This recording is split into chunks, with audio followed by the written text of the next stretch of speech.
স্বাধীনতা সার্বভৌমত্বকে রক্ষার জন্য, তাদের অধিকার প্রতিষ্ঠার জন্য, এই বাংলাদেশকে ন্যায় ইনসাফময় একটি বাংলাদেশে পরিণত করার জন্য আমাদের এই ভূখণ্ডের মানুষ জীবন দিয়েছে, রক্ত দিয়েছে, অনেক ত্যাগ তিতিক্ষার শিকার হয়েছে।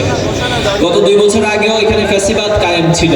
বনি হাসিনা এই জনপদকে একটি অন্যায়ের, একটি জুলুমের অঙ্গরাজ্যে পরিণত করেছিল। আমাদের এই বাংলাদেশকে পার্শ্ববর্তী রাষ্ট্রের কাছে, আধিপত্যবাদী কর্তৃত্ববাদী শক্তির কাছে নত যেন একটি রাষ্ট্রে পরিণত করেছিল। দরুদ এবং সালাম বিশ্বনবী জনাবে মুহাম্মদুর রাসূলুল্লাহ সাল্লাল্লাহু আলাইহি সাল্লামের প্রতি।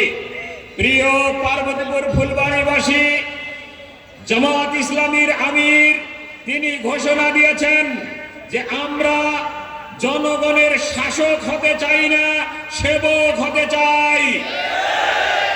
আমি আপনাদেরকে ঘোষণা দিচ্ছি, আপনাদের ভোটে যদি মহান আল্লাহ তাআলা আমাকে এই আসনের এমপি হিসেবে নির্বাচিত করেন, তাহলে আমি জনগণের শাসক নয়, সেবক হতে চাই।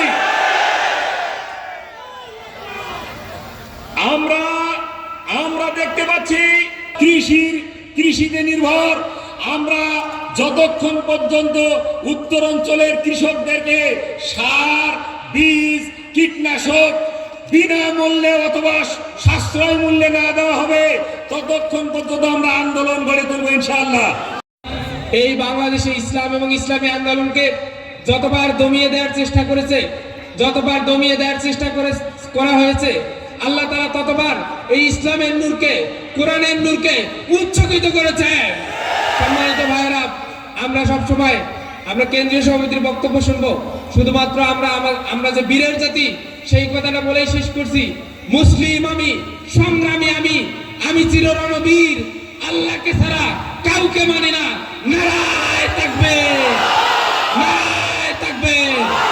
আসসালামু আলাইকুম ওয়া রাহমাতুল্লাহ। আমরা এমন কোন দলকে ভোট দিব না যে দলের নেতা তার দলের বিষয়ে কোনো একক সিদ্ধান্ত নিতে পারেন না। তিনি ফেসবুকে পোস্ট করে অসত্য প্রকাশ করেন যে আমার নিয়ন্ত্রণ আমার উপরে নাই। যে নেতা তিনি তার উপর নিয়ন্ত্রণ রাখতে পারেন না, তিনি দেশের নিয়ন্ত্রণ কিভাবে রাখবেন? এই প্রশ্ন রেখে আপনাদের সামনে।